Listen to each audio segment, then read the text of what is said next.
Assalamu alaikum wa rahmatullahi wa barakatuh, chers frères et sœurs en islam. Aujourd'hui, nous allons traiter une question qui revient souvent. Peut-on vraiment fêter un anniversaire en islam? Est-ce une simple coutume ou un acte blâmable? Quels sont les avis des savants et surtout, que dit le Coran et la Sunna à ce sujet? Dans cette vidéo, nous allons analyser cette question en profondeur avec des preuves coraniques, des hadiths authentiques et les avis des savants reconnus. Alors, restez bien jusqu'à la fin pour comprendre cette question de manière claire et complète. L'anniversaire, une pratique culturelle ou religieuse. Définition et origine. L'anniversaire est une célébration qui trouve son origine dans les traditions païennes et non islamiques. À travers l'histoire, les Grecs et les Romains fêtaient les anniversaires en allumant des bougies et en organisant des banquets. Plus tard, cette pratique s'est répandue dans le monde occidental et a été adoptée par différentes cultures, y compris certaines communautés musulmanes. Mais la question est la suivante.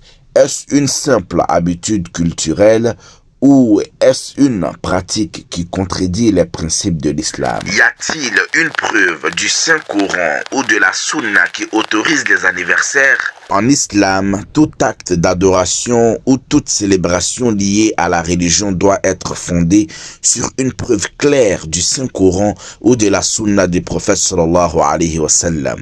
Or, ni le prophète Mohammed sallallahu alayhi wa sallam, ni ses compagnons radiallahu anhum n'ont célébré leur anniversaire ou celui d'un autre.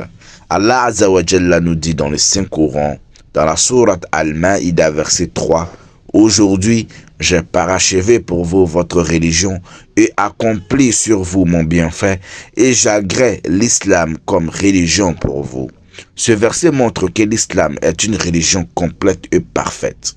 Tout ajout dans la religion qui n'existait pas à l'époque du prophète sallallahu alayhi wa sallam est considéré comme une innovation bid'a. L'innovation en islam et le danger des bid'a. Le prophète sallallahu alayhi wa sallam a mis en garde contre les innovations religieuses. Il dit dans un hadith rapporté par Al-Bukhari numéro 2697 et Muslim numéro 1718, celui qui introduit dans notre affaire, qui est la religion, quelque chose qui n'en fait pas partie, cela sera rejeté. Et dans un autre hadith rapporté par Abu Daoud numéro 4607, méfiez-vous des nouvelles choses dans la religion, car toute nouveauté est une innovation bid'a et toute innovation est un égarement et tout égarement mène au feu. Selon ce hadith, célébrer un anniversaire est une innovation car cela n'existait pas à l'époque du prophète sallallahu alayhi wa sallam. Les avis des grands savants sur la célébration des anniversaires. Cheikh Ibn Baz rahimahullahu a dit: célébrer un anniversaire, que ce soit pour un enfant, un adulte ou même le maoulid du prophète, n'a aucun fondement en islam. C'est une imitation des non-musulmans et une innovation. Cheikh Al-Albani rahimahullah a dit: fêter son anniversaire est une pratique qui n'a rien à voir avec l'islam et qui doit être évitée par tout musulman cherchant à suivre la sunna. Cheikh Ibn Uthaymin rahimahullah a dit: fêter un anniversaire, c'est suivre une coutume des non-musulmans.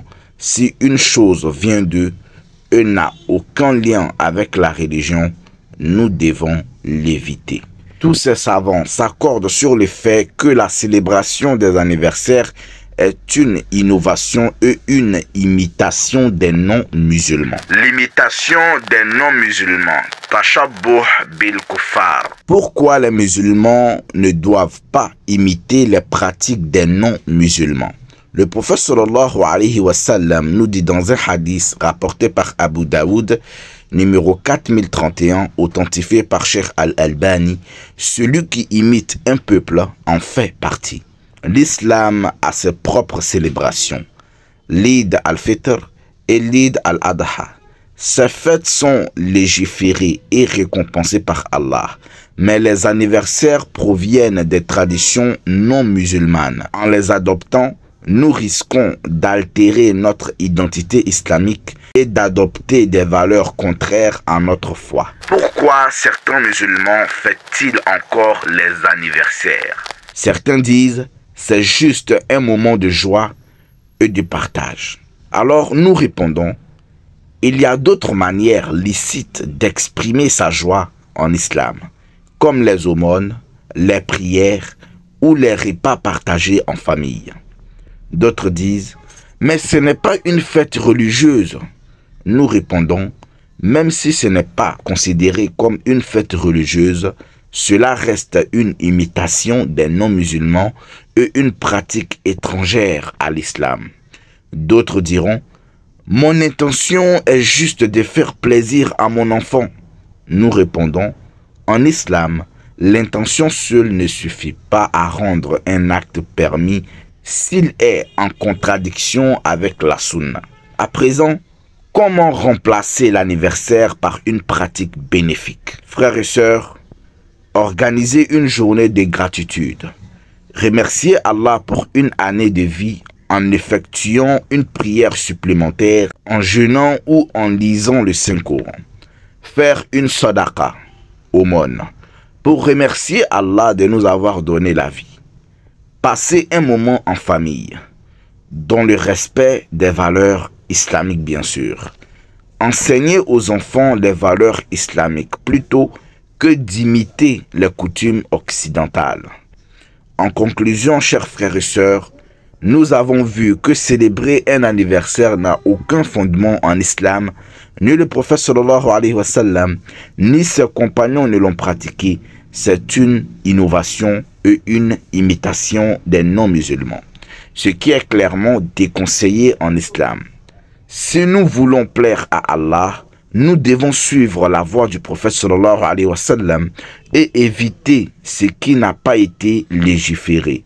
Remplaçons cette habitude par des actes qui nous rapprochent d'Allah et qui nous assurent une récompense dans l'au-delà. Si cette vidéo vous a été utile, partagez-la et abonnez-vous pour d'autres rappels bénéfiques. Qu'Allah nous guide et nous préserve des innovations. Amin ya Rab. Wassalamu alaikum wa rahmatullahi wa barakatuh. Permettez-moi de vous parler rapidement de notre branche officielle LNGLM Tilawatul Qur'an. Si vous aimez écouter de belles récitations du Saint-Coran avec un excellent respect des règles du Tajwid, alors cette chaîne est faite pour vous. Nous collaborons avec des récitateurs et récitatrices du monde entier pour vous offrir des moments de spiritualité uniques. Abonnez-vous à LNGLM Tilawatul Qur'an. Activez la cloche pour ne manquer aucun contenu et partagez avec vos proches pour diffuser la parole d'Allah. Le lien est dans la description, Inch'Allah. Si cette vidéo vous a été bénéfique, je vous invite à liker et à vous abonner pour rejoindre notre communauté inspirée par la science islamique et les rappels bienveillants. Grâce à vos likes et abonnements, l'algorithme permettra à cette vidéo d'atteindre encore plus de musulmans francophones qui, comme vous, pourraient en tirer profit. En soutenant cette chaîne, vous devenez acteur de notre mission pour répandre davantage de bien autour de nous. Merci du fond du cœur à ceux qui nous suivent et soutiennent notre travail. Chaque geste compte et nous aide à toucher plus de cœurs. Alors, n'hésitez pas à liker et à vous abonner pour ne rien manquer. Barakallahu fikum. Nous avons destiné beaucoup de djinns et d'hommes pour l'enfer. Ils ont des cœurs mais ne comprennent pas. Ils ont des yeux mais ne voient pas. Ils ont des oreilles mais n'entendent pas. Ceux-là sont comme les bestiaux, même plus égarés encore. Tels sont les insouciants. C'est à Allah qu'appartiennent les noms les plus beaux. Invoquez-le par ces noms et laissez ceux qui profanent. Ces noms, ils seront rétribués pour ce qu'ils ont fait. Parmi ceux que nous avons créés, il y a une communauté qui guide les autres selon la vérité et par celle-ci exerce la justice.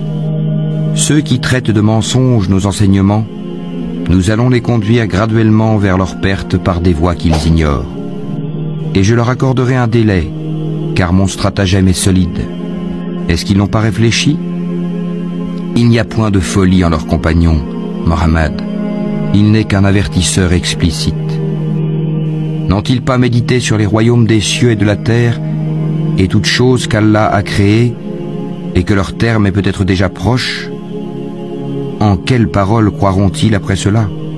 Quiconque Allah égare, pas de guide pour lui.